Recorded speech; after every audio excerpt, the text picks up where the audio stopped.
So today we're going to talk about refactoring. And refactoring is the process of restructuring code in order to make some improvements. The improvements might be actually making code more readable, formatting the code, or organizing it. There are many things you could do in refactoring, and it helps make code better. Some of the things it helps with is readability, and readability helps with maintainability. And that just filters out into all aspects of development. ReSharper has many features that help you refactor to make your code more readable. Let's start with variables. Here, I have a small checking account class. And if I scroll through this class and take a look at it, I'm going to see this charge fee method. And this method is a nice long method. And I'm going to see inside of it, there is a use of this underscore fee property or field, actually, of the checking account class. And if I look at it, it's defined right here above the charge fee method. And this fee field, first of all, it's public, so it can be accessed by any code. It is read-write, so any code can override it. This is not really the safest code. And here, it's being used multiple times inside of this method. And there's several lines in here I could see where it's being used over and over. So what I might want to do with this is come in here, select it, and do an Alt-Enter, and introduce the variable. When I do this, here it allows me to have this little variable called fee, or I could rename it to the same name as fee. Now I don't necessarily want it right here, so I'm just going to move it up right underneath the start of the method. So here I have this fee variable. I can now comment this out. And the only thing left to do is maybe a little bit renaming. Now in this case, because I didn't introduce variable, it actually took that variable and made it look at this field. And I didn't really need this field. I only needed it contained within charge fee. So what I'm going to do is I'll just start off by defaulting that to 0, because we don't want to charge any fees yet. And I'll take this and just call it underscore fee, and we're back to normal. So the code maintains itself. It's the same, so I didn't make any behavioral changes. However, outside code, out of the checking class, is not going to be able to access that. So that's one nice feature for ReSharper, the introduce variable. Now this change fee or charge fee method is kind of long. If I take a look at it, it starts off with a very large if statement. Inside that's another if statement, then a switch statement, and then we're back out to one of those if statements, and then another if statement in it. And if I look, this code is repeating itself. So that means that this code does not adhere to the dry principle, the do not repeat yourself. And for now, I'll just comment this little line out, which I let run amok. And there's a little error there. But if I look, this is very big, and the code's repeated again. It's repeated again. And as you probably know, if I make a change in one part of this code, it's very likely that I'm going to forget to change another part of the code. And then we're going to have errors. And they might be hard to spot errors because it won't necessarily be an error that the compiler throws. It's going to be one of those sneaky errors that happens when you run the code. So what I'll do is I'll take this switch statement. And this is what looks at the balance of your checking account. And it determines, well, if the balance is greater than 1,000, what fee should I apply to it? If it's in a certain range, what fee should I apply to it otherwise? Or if you're really down on your luck and you only have less than $100 or 100 euros or whatever your currency is, we're not going to hit you with a big fee. Although it's a bank, right, they're going to hit everybody with fees. So I'll take this code and I might want to refactor it and extract the method from it. So what I'll do is a Control-Shift-R, and that brings up my Refactor This and Extract method. So when I choose Extract method, I get my choice of method or local function. And in this case, they're both going to end up being the same thing and effectively for my little example here, but you get the choice. So I'll just extract the method and I get a nice little pop-up that's giving me, what do I want to call it? Well, I will call it charge fee based on balance, because that's a little bit more clear. Or actually, we don't want to charge the fee in this particular method. We want to just calculate. So I'll calculate it instead. I can also say what the visibility here is, public or private, whatever I need to use. I can make it virtual or static, and I can even come in here and get a sample of what the code might look like, especially if I stretch out the window a little bit. I can see a little bit better here. So I walk through this extract method. It builds that method for me and puts it down later in the code. And here I could see that it does actually make the call automatically right here for me. Now I could copy this line of code and I can then start using it elsewhere. So I can replace all of these switch statements with this code, which is nice. And then I'm really cutting down on the size here. So that's much, much smaller now. And here I see where my method has been moved to. Right, so here it's giving me the fee that I have. Something that we might want to do as well with that switch statement, or not with the switch statement per se, but back in the charge fee with this if statement, if I take a look at it, I have a branching statement, decision tree that says if the type of fee is a monthly recurring fee, what do I do? If it's a transaction fee, what do I do? So we have if, else if, etc. This works. It's perfectly fine. However, if we're using something like an enum, and in this case, this is what we have here, then what I might want to do is convert this to a switching statement. Just a little more smooth when you're reading through it than an if then else. And enums are essentially just a representation for another value, usually a number. So it makes it a lot more amenable to use a switch in this case instead of an if. If is going to work just fine functionally, again, because we're refactoring it, functionally is the same, but it's nicer on the eyes, it's easier to read, and I think easier to maintain. So if I Alt-Enter on the if, here I get a convert to switch. So I could do that. This looks a lot nicer. It's a put down in nice little blocks. Now I can see, oh, okay, we're switching on the fee type. Here's our monthly, here's our transactional fee, here's our overdraw fee, currency exchange fee. So all these different fees that we might have, and then a default as well. So our change to switch, and you could go backwards as well. If you have a switch, I could come back here and do an Alt-Enter and send it back to an if-else. So it goes both ways in this case. But this makes it nice. This makes it much more easier to read. It's a little bit easier to follow the flow of the switch statement when we're using something like an enum, which is a very popular type of data to work with. As I move down here and I take a look at my method and I get to the end, I see a tiny little change I could make.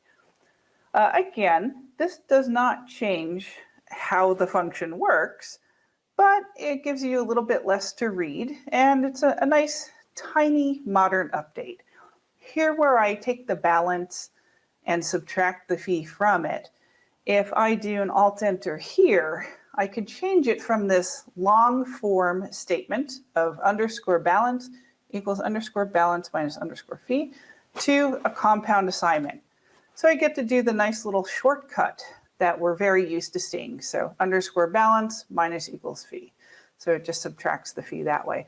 That's a little bit easier to read. There's less constructs in the code and the line is shorter. So that's a nice tiny thing that makes it a lot easier to be able to read our code. Now, as I look through my code for more things to refactor, the checking account itself is something I might consider. So here I have a checking account, and as I'm working in the code, I may realize that, oh, I need to work with other kind of accounts, like a credit account, maybe a savings account, or money market. And I want to use object orientation here and inheritance. And those other kind of accounts would be sibling accounts to the checking account, but there's no generic object or class that I can base those from. So what I could do here is a refactoring on my checking account with a Control-Shift-R, and then I could pick out what I want. In this case, I will change this around to extract a superclass or a base class from this checking account. But as you see here in the Refactor This pop-up, I can also extract interfaces, other classes, I can make partial classes, and even do a lot of other cool little refactoring features with this class. Also, moving to another namespace. In this simple example, I really am only using one namespace, but in reality, you're going to have many, and you might need to move stuff around.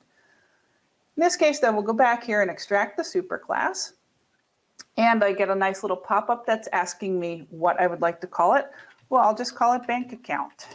And then it asks me where I want to move it. For now, I'll allow it to stay in its own file, so I could show another refactoring. And what members do I want to move? Definitely we want the interest rates and the account IDs, and I want the name on it and the date, minimum balance, the balance, withdraw, the deposit, all these things in here. You can pick and choose whatever it is that you want. And then I'll click next, and it goes ahead and it refactors. So now I have a bank account and a checking account in the same file. So here I have my enum, my bank account, and if I go down here enough, here's my checking account. Checking account still has a little interest rate stuck in here, and we'll refactor that later. For now, I will go back to my bank account. And what I want to do with this is I'm in the checking account.cs file. So the checking account class does belong in here, not so much the bank account. Now I could have put the bank account in its own file right away. And if you know that ahead of time, that's what you should do. But just to show that if you do an Alt-Enter here, ReSharper is going to recognize that both a bank account and a checking account are in the checking account.cs class, and the word checking account matches with the file name. Bank account does not. So it's going to ask me, do you want to move this bank account to its own file? I sure do. So I will select that. And here we have bank account CS that shows up in Solution Explorer, and the bank account is moved over to there. So that's a nice refactoring feature. I can even come back and do that with the enum and other classes, anything that could warrant its own file. So depending on what your team standards are or your personal programming structure, you can have the classes in the files the way that you like to organize it, and ReSharper makes it very easy to reorganize. Now, back in that checking account, oh no, I have an interest rate. Well, maybe things that I might need to do is, even after I had refactored a little bit, I might need to move some members around. So here on my bank account, again, if I do a Control-Shift-R again, I can then say, I have a couple members that are stragglers, or maybe I got a little excited and moved too many, or whatever the deal was. Maybe what I want to do is push some members down. So I'll take that interest rate and I'll push it back down to the checking account. Now in this case, so far I only have the checking account that derives from the bank account. If I had other classes, they would list them here. ReSharper would list them, and we would be able to select which one we want. So I'll go ahead and move that. And then I should, there we go, you see an interest rate in the checking account. Okay. So that's really a nice handy feature. I could push down and push up as I need to. Along with the object-oriented refactoring, another Control-Shift-R, I want to go ahead and make some of those other account classes so that I have them. Now, while this is refactoring, in this case, I am adding to the functionality of the program. So in this case, what I'll do is I will go ahead and tell it to extract a class. And then when it asks what I want, I'm going to go ahead and say I want maybe a savings account. And then what particular things I want to move, which one of these properties, methods, and other members. And then again, I did not select or tell it to put it in a separate file, but we could do that if we wanted to. So there's my bank account and the savings account, all in the same. And then again, I'll just move that off to its own file for now. And as you see, when it does make those new files, it is keeping the namespace the way that it was, or from the original class that you did the refactoring on. And you could go ahead and change that anytime that you want. So that works quite nice that way. Here, working in the accounts, I'll just go back to the bank account, or now I'll go stay in the savings account for a bit. In my savings account, here I have this account ID since I pushed some of the members off to the savings account. If I am working with this, account ID is a bit confusing. It looks like an ID, which might be a primary key. But then I might, if I'm working with something like EF or an ORM, actually have something called ID that maps out to the primary key. Not account ID, but just ID. So this is supposed to be the identification number, and it usually has several numbers, sometimes some letters in it, depending on where your account is. Mostly it's just numbers, but sometimes if you have the international codes like the IBAN or the BIC codes or whatever. But here, the account number is just a long string. It's not numeric per se. It's not something that we calculate based off of. So it's just that string ID. But being that I have ID in here, it makes it look like it might be numeric when it's not. So I want to rename this just because it's ugly, right? It just looks like it should be numeric when it's not. So I might call it, account number, which is something, even though it has the word number, people tend to see account number and they know what that means. They know it means one of those long strings that are a number, and it might often have the routing number and other numbers or identifiers in it as well. So I might want to rename it. So I could do that just by doing account number. And then when I do that, if I do an Alt-Enter, automatically ReSharper notices and it says, do I want to apply rename factoring? I'm going to go ahead and say, yes, I do. And then I'll see that there's account number that's been renamed. So anywhere that I go and I look that this has been referenced, it's going to see that. Some other refactorings that I might do as well, such as this account number. If I come in here and do an Alt-Enter, there's a few things or a few options that it gives me. One of them is probably what you would do, which is initializing the property from the constructor. Now, account number, as it stands now, is just a field, or actually it's a property, but it's a read-only property because we have only a setter. So we have to get the account number somewhere, and we have to do it before that object is up and running. So the constructor is a good place to do it. So here I'll initialize that property from the constructor. So again, an Alt-Enter, pick the option, and here it adds in the assignment as well as an argument in the constructor itself. So when I make that new instance, it's going to ask me for the account number.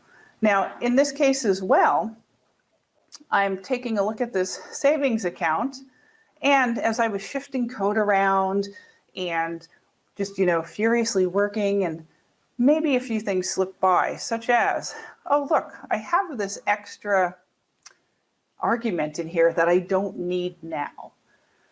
Even though I do have a bank account in here, I don't need these. These, somehow got in here. Sometimes dead code gets in there as you're either refactoring yourself, you work a little bit quickly, or just from multiple team members being in the same code base. Now that I have done some refactoring and you're furiously coding and making changes, you may find out that some dead code happens. I see dead code. It's all over the place. So I want to maybe modify the signatures of some methods. So I could do that with a Control-RS. And that's going to bring up the change signature method. In here, it shows me the parameters that I have, and also a nice little preview as well. And I can, again, expand and take a look at the preview down here.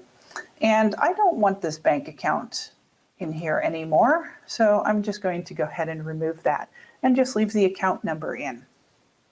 I can also add them or reorder them as well. So there's a lot of nice little things that you can do when you're changing signatures. I'll click next, and then there we go. I no longer need this line to instantiate a bank account, so that I can delete, as well as making an instance of it in here as well. Or actually, sorry, I'll leave that in there so that I could use it for the switch statement later. So some other things that we can do with working in classes, if I take a look down here, I do have the account number, the account holder name, the minimum balance, and other members. If I take a look with an Alt-Enter, I might consider changing their accessibility. So this is private, the minimum balance. I might want to make it public, or I might want to make it protected or internal. It really just depends on what exactly you need. So I can change the access modifiers. What I might do for something like this is, for the account holder name, I might make that just read-only. But then if I do something like that, I need to add in a little piece of data for this to be able to return. So I might want to make a private variable. And I also might call this account holder name, just with a little bit of a different spelling. Now, the thing here is you'll see it just makes it private automatically. But if it's not, I could do an Alt-Enter and set it to public or protected or internal. But now I can then take this as well and initialize that from the constructor too. And now I'm building a nice instructor with things like the number and the name, and I might get those from a database as this object is being constructed. So now as I keep refactoring and moving things along, I can then, maybe I'll move over to the credit rating and the credit verification that works with my bank account and the checking account, right? And I might have some code that uses explicit types instead of var, right? So it really depends on how your team works. Some folks like the readability of using an explicit type. Others prefer the ease of the var statement, and you have fewer actual constructs on the page to read. Doesn't matter what camp you're in, if you can change it back and forth. So here I have a reference to that checking account where I'm making an instance. If I do an Alt-Enter here, I could tell it to use var. If my team decides, nope, we want to use explicit types, that's okay too, right? I could come back here and do an Alt-Enter and say explicitly declare the type. So that's a nice, easy refactoring. You're going to have to figure out with yourself and amongst your team which way you're going to do it and in what circumstances. But it's making the change is very, very easy with ReSharper. Some of the other things that we're going to do as we're moving along and coding and doing all of this good stuff is namespaces. Again, dead namespaces. Almost every file's got them. And all I need to do is come in here and I could do an Alt-Enter and tell it to remove the unused directives in the file. So come in here, wipes out the ones that I don't need. So even seeing them grayed out, they're still kind of in the way. So I can do that for any file that I'm working with if it has some unused directives. In this case, yes, we're using system. And this is a small example, but in production apps, you tend to have a lot of unused namespaces. You might use something from link and then decide you want to change that to a different strategy, and then you have these extra little pieces hanging around. So you can adjust the namespaces that way. So ReSharper also has tons more refactoring that you can do. My suggestion is to just go through your code, look anywhere that you see any small indicators, little dots or light bulb, do an Alt-Enter, or just put your cursor on various programming constructs. Do an Alt-Enter. See what you have available. All right, so here I have lots of great stuff available. Then I could come to another part of the code, do an Alt-Enter, see what's available there as well.